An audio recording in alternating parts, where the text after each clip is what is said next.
El miedo ya cambió de bando. Durante estos 4 años, el gobierno títere de las élites sembró miedo y desesperanza en nuestras familias.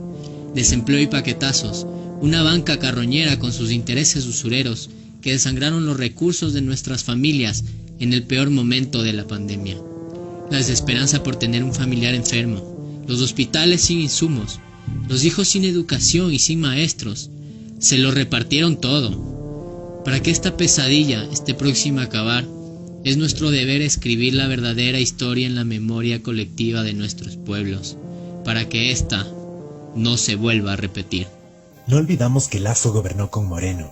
En su primer informe presidencial, Moreno develó que ya había mantenido conversaciones con Lasso, quien hasta ahora es su aliado. El candidato Guillermo Lasso, que ha tenido la gentileza de invitarme a que dialoguemos también con él. Lo hemos hecho.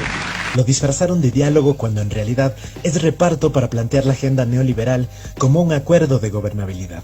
Contaron con los votos del partido de Lasso y sus aliados. Ellos, cual bancada oficialista, eran sus principales defensores. Lasso también defendió a Romo, destituida por la masacre de octubre que dejó miles de heridos y 11 muertos. Primero, la ministra Romo, tengo una muy buena impresión de ella. Lasso sin duda es el candidato del oficialismo. Aprobaron juntos leyes para despedir a miles de trabajadores públicos y cerrar empresas del Estado. Gobernaron para intentar privatizarnos del futuro. No olvidamos el salvataje empresarial y bancario. No olvidamos la Trole 3, promovida por el lobista de las cámaras, aprobada por Alianza País de Moreno, Creo de Lasso y el Partido Social Cristiano de Nebot, con la complicidad de Pachacutic. No olvidamos que con esa ley se perdonaron miles de millones de dólares a los más ricos del país. Sí, miles de millones. Los ministros de este gobierno demostraron siempre su servilismo a la banca nacional e internacional y a los intereses de las grandes empresas a las que representan. Las cámaras de comercio colocaron ministros dentro del gobierno. Con Richard Martínez de ministro, los bancos y las grandes empresas aseguraron sus ganancias mientras se despedía a los trabajadores. No olvidamos el pago de la deuda externa realizada en el momento más duro de la pandemia, que respetó a los legítimos dueños de los recursos con sus juegos de casino. No olvidamos las puertas giratorias. No olvidamos que Richard Martínez entregó la soberanía al FMI y Banco Mundial con sus préstamos y acuerdos austericidas, que después de dejar morir a miles de personas en la pandemia fue premiado con el puesto de vicepresidente del Banco Interamericano de Desarrollo, sin importarle la clara violación a la Constitución de Montecristi. No olvidamos la destrucción social, por los 33.000 niños y niñas que en Navidad pidieron caridad en las calles, por el aumento de deserción escolar, por el millón de nuevos desempleados y sus familias, por el cierre de los infocentros que permitían la conectividad para los más necesitados, por los que no recibieron atención médica del Estado, con diálisis u otros tratamientos, y perdieron la vida, por los becarios en el extranjero, que no reciben ni los mínimos recursos para subsistir.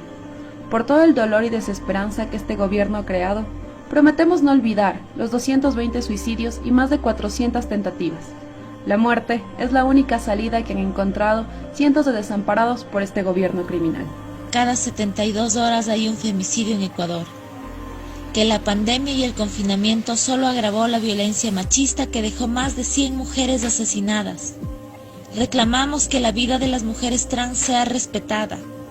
Nos negamos a vivir en un país donde su esperanza de vida sea de 35 años. Tampoco olvidamos a la Iglesia cómplice de las muertes de mujeres que se vieron forzadas a abortos clandestinos, ni a sus sacerdotes pedófilos, ni al fanatismo religioso de la vicepresidenta que se evidenció como chantaje político para que se vete el Código Orgánico de la Salud. Sus creencias no pueden estar sobre el derecho de las mujeres a decidir sobre nuestros cuerpos y nuestra vida. Insistiremos porque el aborto libre, seguro y gratuito sea un derecho en Ecuador, como debe ser en todo Estado laico. No olvidamos los asesinados por el gobierno. No olvidamos que mientras el gobierno perseguía opositores y destruía la institucionalidad, Paul Rivas, Javier Ortega, Efraín Segarra, Óscar Villasís y Katy Velasco fueron secuestrados y asesinados en la frontera norte, ante el queimimportismo del gobierno nacional. Tampoco olvidamos a María Paula Romo y su intento de quedar en la impunidad, luego de ordenar la represión lanzando lacrimógenos caducados hacia los ojos del pueblo ecuatoriano en octubre del 2019. Recordamos a quienes perdieron su vida, a Segundo Inocencio Tucumbi Vega, a Marco Humberto Otto Rivera, José Daniel Chaluisa Cusco, Gabriel Antonio Angulo Bone, Edison Eduardo Mosquera Amagua, Abelardo Vega Caizahuano, Edgar Yucaya, Raúl Chilpe, Silvia Marlene Mera, José Rodrigo Chaluisa, Francisco Quiñones Montaño. Para ellos y sus familias, verdad, justicia y reparación. No olvidamos la corrupción de Moreno y Lasso.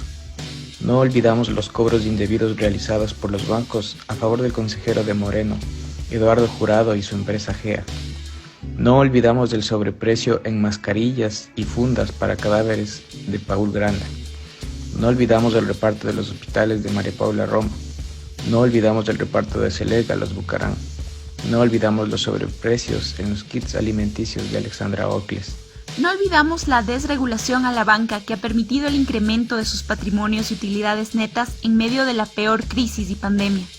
No olvidamos la destrucción del Estado de Derecho, la incapacidad de la Fiscalía, la Contraloría, el Consejo Nacional Electoral y el Tribunal Contencioso Electoral, además de otras instituciones dejadas por el Trujillato.